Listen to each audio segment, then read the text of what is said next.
Hi there, my highly valued, treasured and esteemed viewers and listeners, and welcome back to your channel of choice. My name is Dr. Nath Arwa. I am a clinical pharmacist by training and by profession, and I am the founder of Progressive Pharmacotherapy Consultants, a premier virtual clinical pharmacy institute for capacity building for healthcare workers. The Virtual Clinical Pharmacy Institute with a difference, where patient safety, medication therapy management, and optimal clinical outcomes are very crucial and non-negotiable to us. Here, we seek to remain your premier source of crucial tips for very high impact pharmacotherapy services. So I humbly urge you to sit back and spare me part of your very precious time to share with you some very useful tips which may prove very handy in your line of duty. So I welcome you to part 93 of our pharmacotherapy MCQ series, Measuring in Basic Oncology. Welcome. The first question reads, T.D.M, an oncology patient, is receiving highly emetogenic chemotherapy regimen. As the clinical pharmacist oncology specialist in the team, which of the treatment options listed below would you advise the oncology team to add to T.D.M's 5-HT3 receptor antagonist therapy to potentiate its antiemetic effects? Would you advise them to add a pyridoxine co-formulated with doxylamine? Or would you advise them to add palonosetron, aloxi? Or would you advise them to add dexamethasone to this regimen? Or would you advise them to add diphenhydramine? I'll give you 10 seconds to choose the correct answer.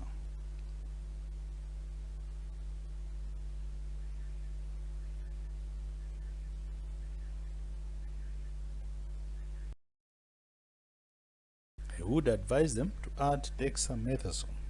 Now, the corticosteroid dexamethasone is commonly recommended as an adjunct to antiemetic therapy in patients receiving highly emetogenic chemotherapy. It is available in oral and parenteral dosage forms, and I would like to add that while also lacking mineralocorticoid activity that can lead to increased fluid accumulation, that makes it a very useful option. Now, alternative B, which is pyridoxine co-formulated with doxylamine, is a combination B vitamin and an antihistamine H1 to be specific, that is approved for the treatment of nausea and vomiting associated with pregnancy, not chemotherapy in cancer. So that makes alternative A wrong. Then I would like to add that palonosetron, aloxi, is a selective 5-HT3 receptor antagonist and would therefore not be added to other antiemetic 5-HT3 antagonists. That would be therapeutic duplication. I would like to comment that while diphenhydramine has some antiemetic properties, it isn't the best answer for this particular case. Now, just as a by the way, I would like to inform you that 5 milligrams of prednisone is equivalent to about 0.75 milligrams of dexamethasone. Let's move to the next question, please. The next question reads, the first tyrosine kinase inhibitor, TKI, received FDA approval in 2001. Many more TKIs have since been approved for the treatment of various cancers, with each TKI having unique toxicity profile compared to conventional chemotherapy. So my question to you is, which of the TKIs listed below is correctly paired with its corresponding monitoring parameters?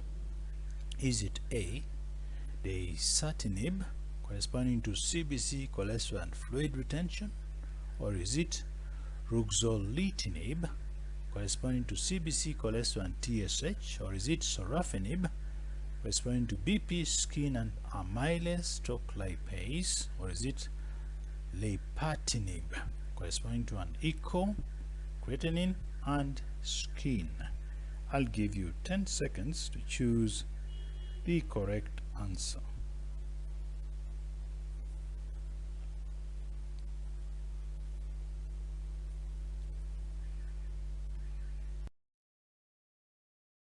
Sorafenib, BP, skin, amylase, toxicities. Now, sorafenib is associated with hypertension, hand-foot syndrome, and even increased amylase and lipase levels. Lipatinib, on the other hand, is associated with a decreased left ventricular ejection fraction and hand and foot syndrome when given with high-dose capecitabine, but it's minimally renally eliminated, so that makes alternative D wrong.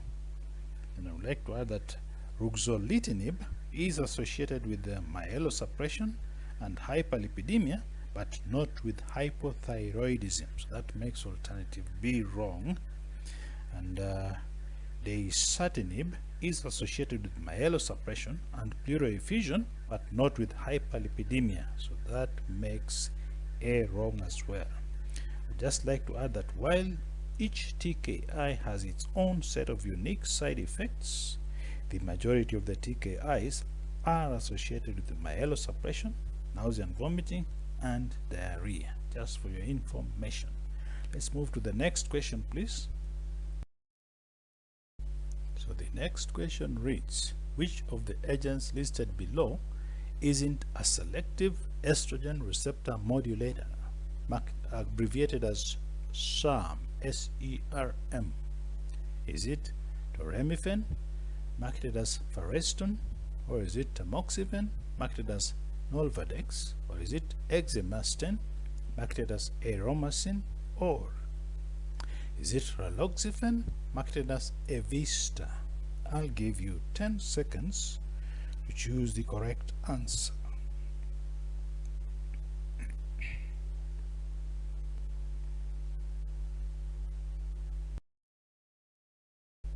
Exemestane it is, or aromacin it is. I would like to start by saying that A, B, and D are all SERM, selective estrogen receptor modulators.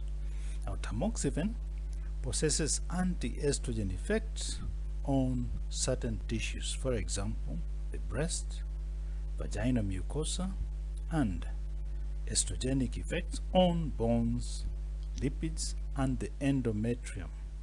Tamoxifen has also been associated with the hypolipidemic effects. Now, toremifen, on the other hand, is similar to tamoxifen.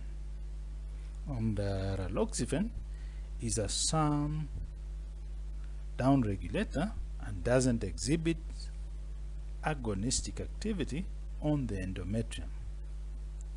Now, the mechanism which leads to the increased risk of endometrial cancers is associated with tamoxifen.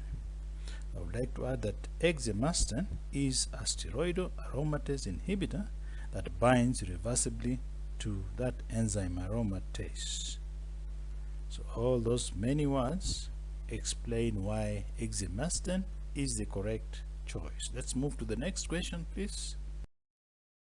And it reads, Mrs. R.A., a 43-year-old female patient, presents to your clinic.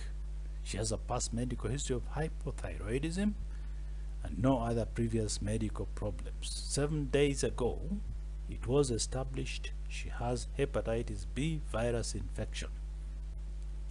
She asks your medical oncologist if she should be screened for hepatocellular carcinoma, which we abbreviate as HCC, regularly, now that she has been diagnosed with HPV infection. So my question to you is, which of the recommendations listed below would be the best for Mrs. R.A. regarding screening with alpha fetoprotein, which is abbreviated as AFP concentration, and liver ultrasonography, which is abbreviated as US, for hepatocellular carcinoma?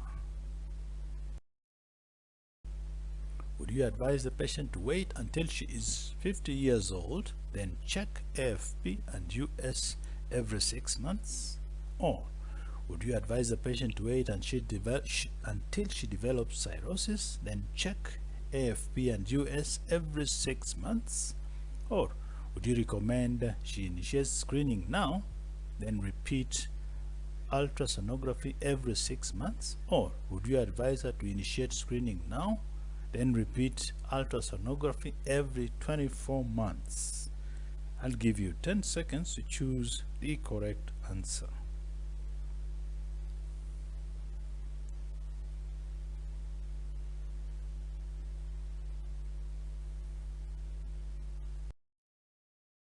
I would advise her to initiate screening now, then repeat ultrasonography every 6 months.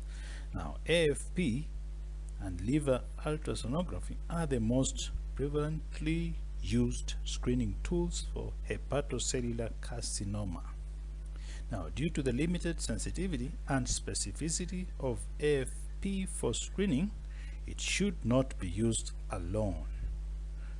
Considering the low cost and the ease of using AFP testing in addition to ultrasonography, that combination may be useful for enhancing detection of hepatocellular carcinoma. I would just like to emphasize that the American Association for the Study of Liver Disease, which we abbreviate as AASLD, and the NCCN guidelines recommend screening with ultrasonography every 6 months with optional AFP testing for what we call the at-risk patients, which includes those with HBV and HCV induced cirrhosis, or those with non-viral causes of cirrhosis, for example alcoholic cirrhosis, genetic hematochromatosis, non-alcoholic fatty liver disease, stage 4 primary biliary cholangitis, and even alpha-1 antitrypsin deficiency, and even the HBV carriers without cirrhosis. Now, other causes of cirrhosis, that is secondary biliary cirrhosis or Wilson's disease, drug-induced liver disease can also be an issue.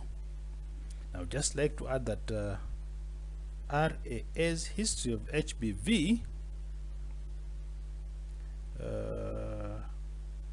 makes fall into the category of at-risk patients and should therefore be enrolled in a screening program now. Now, a liver ultrasonography with or without AFP should be repeated in her case every 6 months. I would just like to add that Mrs. RAA should undergo screening every 6 months and not every 24 months. That makes alternative D wrong. And she doesn't need to wait until she attains any specific age or until she develops cirrhosis, since we know that 30 to 50% carriers of HBV can develop hepatocellular carcinoma without underlying cirrhosis. I'd just like to add that most patients with HCC are asymptomatic. I would also like to emphasize that non-specific symptoms include weight loss, malaise, jaundice, anorexia, and even upper abdominal pain. Those can all be experienced in this category of patients. Let's move to the next question, please. And it reads, which of the chronic toxicities listed below is associated with pelvic radiation? Is it fatigue, vaginal stenosis, myelosuppression, or nausea and vomiting? I'll give you 10 seconds to choose the correct answer.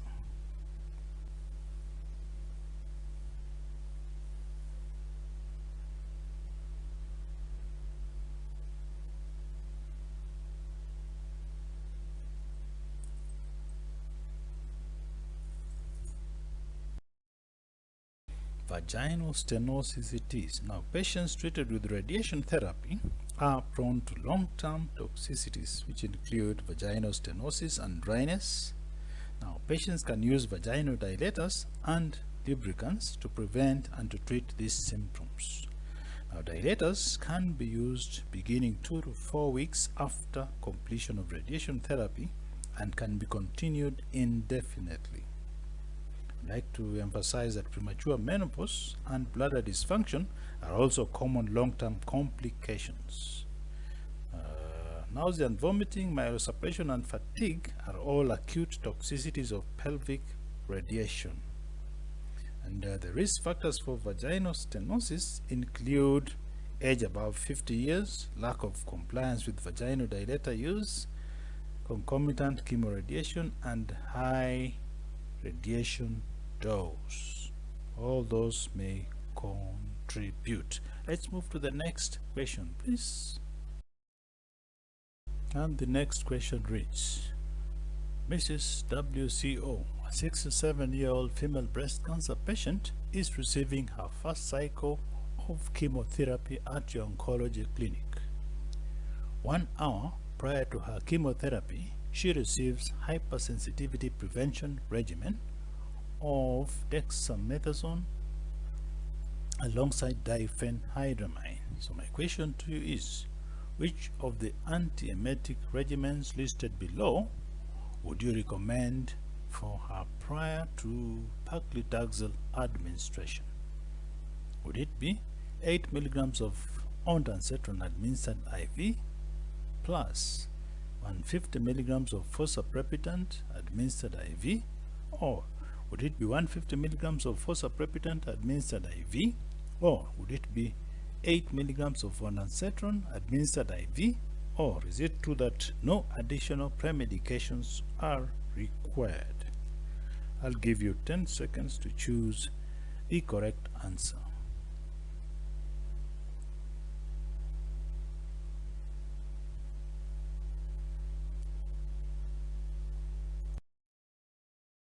In my opinion, no additional premedications are required. I'd like to start by saying that paclitaxel is considered a low-risk emetogenic therapy. Now, since Mrs. WCO received dexamethasone before chemotherapy, the use of an antiemetic would only be necessary if she had previous nausea and vomiting problems. She may be given a prescription for pro-renatal antiemetics to be used at home.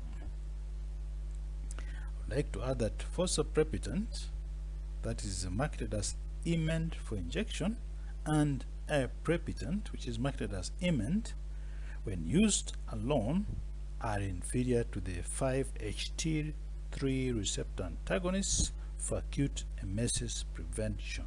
However, when used in combination with the HT3 receptor antagonists, they excel in prevention of acute and delayed emesis. That's just a by the way to justify why D is the correct answer. Let's move to the next question, please.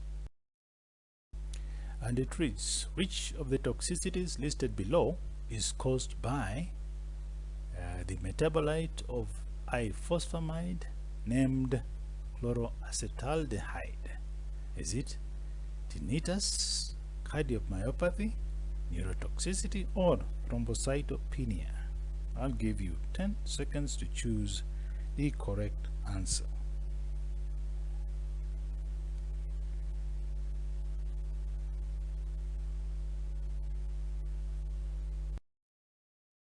Neurotoxicity it is. Now, chloracetaldehyde crosses the blood-brain barrier and may cause neurotoxic effects by either a direct neurotoxic effect, depleting the CNS with glutathione, or inhibiting mitochondrial oxidative phosphorylation. And this can occur in up to 10 to 20% patients, if I remember well.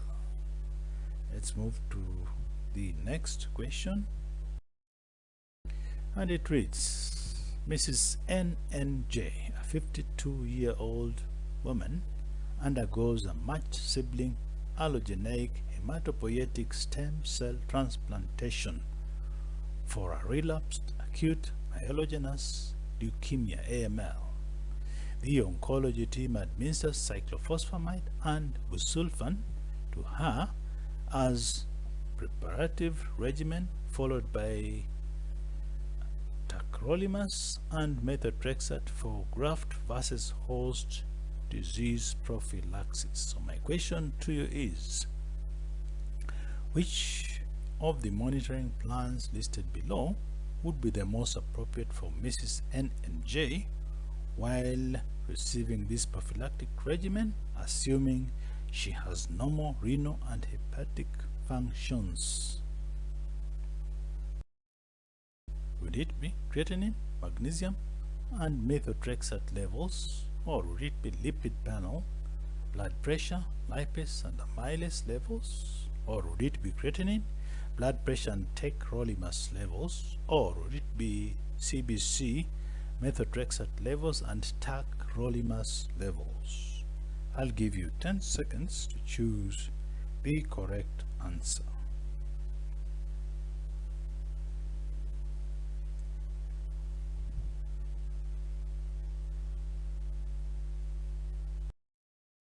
So creatinine, BP and TAC levels would be the best choice.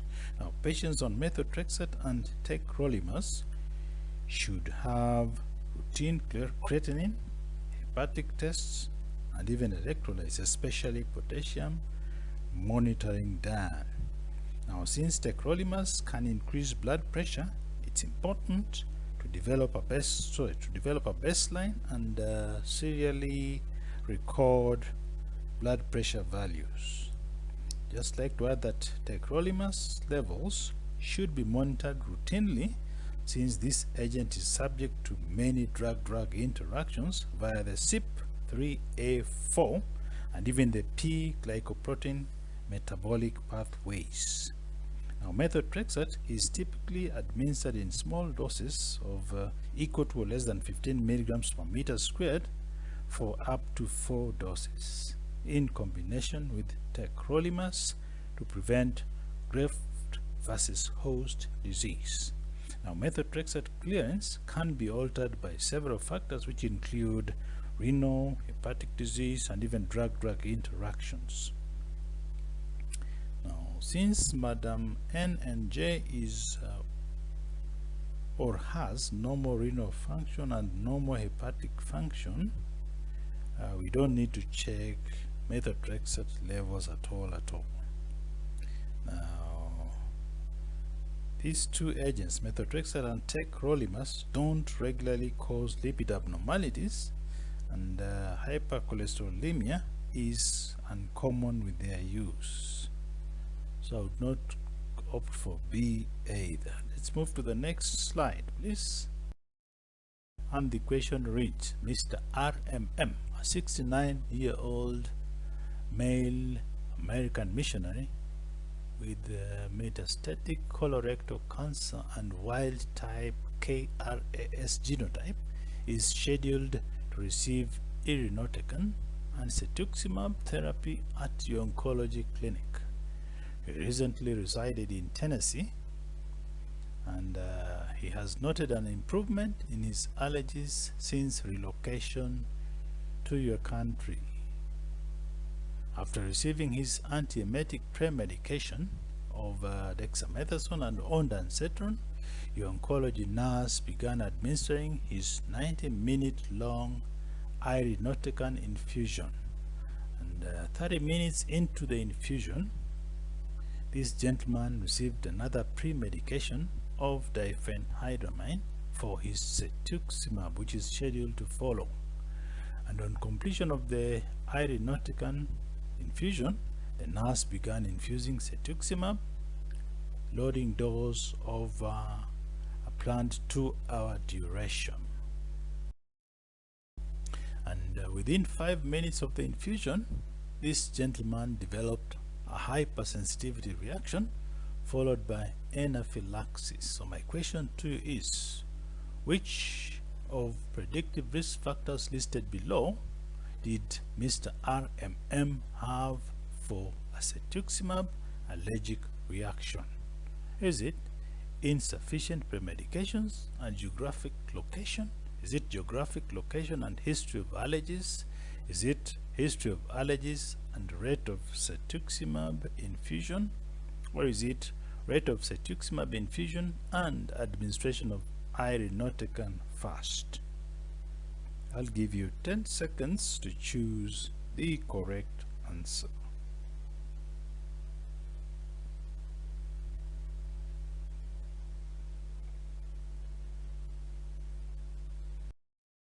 So the issues here are geographic location and history of allergies. There is a high prevalence of patients with anaphylactic reactions to cetuximab in the state of Tennessee in the USA. The same applies to North Carolina and Arkansas, those countries that lie to the southeast of the USA.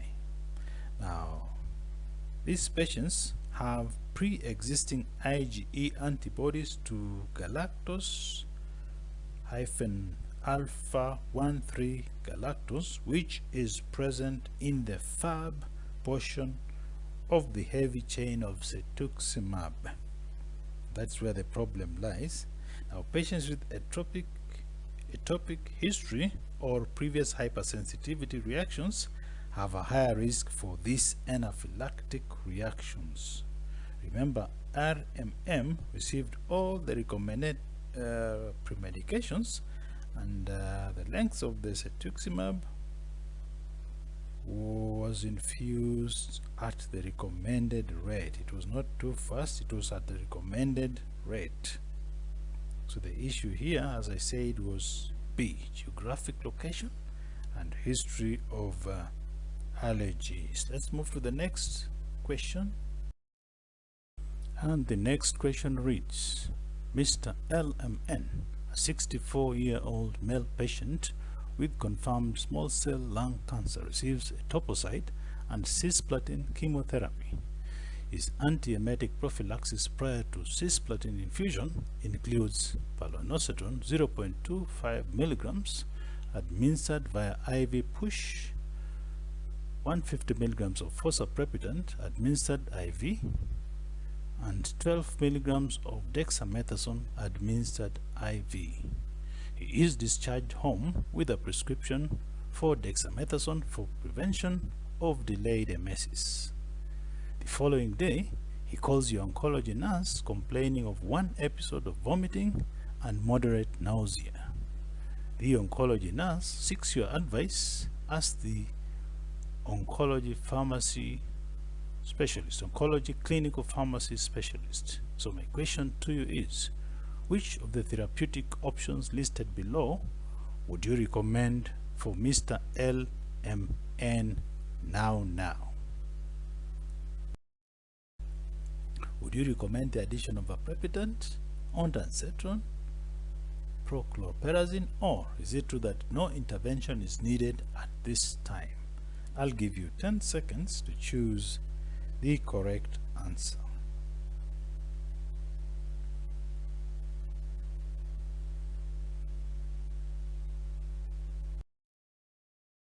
I would recommend the addition of prochlorperazine. Now, since Mr. L.M.N. received the long-acting palonosetron marketed as Aloxi, rescuing him with ondansetron isn't the most appropriate therapy. That would be therapeutic duplication, contrary to the NCCN guidelines. Now, Mr. L.M.N. received fosaprepitant 150 milligrams as a single dose therapy, so giving the addition of oral aprepitant isn't recommended either. That would also be therapeutic duplication, contrary to the NCCN guidelines. Now, what is recommended for breakthrough emesis or nausea is choosing an agent that wasn't part of the initial prophylactic regimen. That makes prochlorperazine the best option here. Let's move to the next slide. The next question reads, Mrs. D.M, a 73-year-old female patient, recently received a diagnosis of stage 4 non-small cell lung cancer, abbreviated as NSCLC, at your oncology clinic. She has no other comorbidities and her ECOG is 0. Mrs. D.O.M's histology report shows an adenocarcinoma.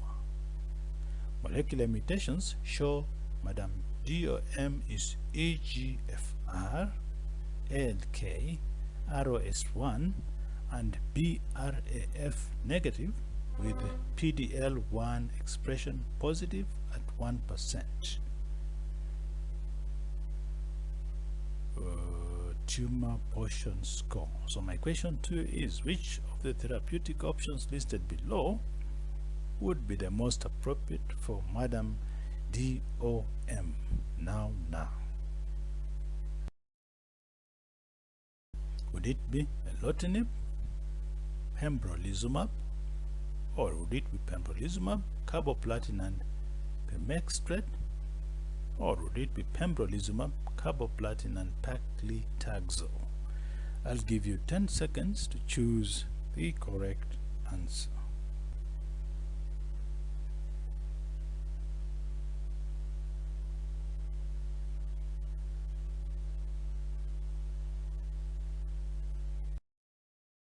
Pembrolizumab, carboplatin and pemetrexate it is. I would like to start by saying that Mrs. D.O.M, according to the text above, is PDL1 positive. Therefore, a PDL1 inhibitor should be used in her treatment.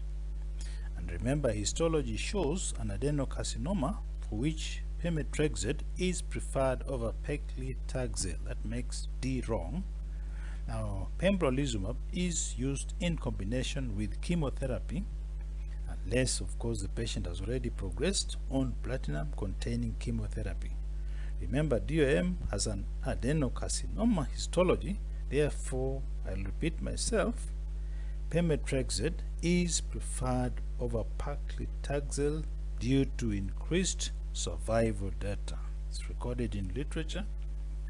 Now, for first-line therapy, pembrolizumab is recommended with chemotherapy unless the patient has already progressed on platinum-contained chemotherapy. I'm just emphasizing and justifying why C is correct.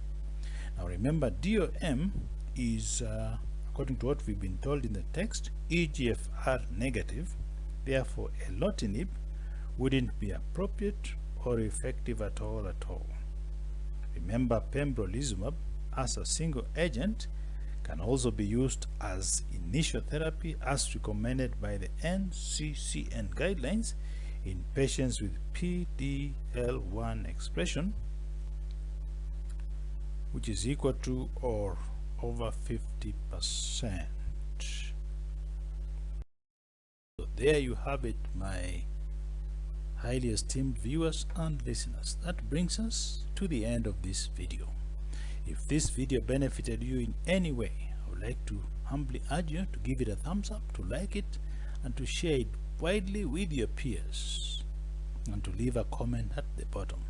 And if you haven't yet done so, I humbly urge you to subscribe to my YouTube channel. I would like to promise you all that the best is yet to come. I thank you all very sincerely for viewing and for watching this video. And I sincerely appreciate your partnership and your continued support and your kind collaboration. I look forward to interacting with you in part 94 of our Pharmacotherapy MCQ series. Thank you very much.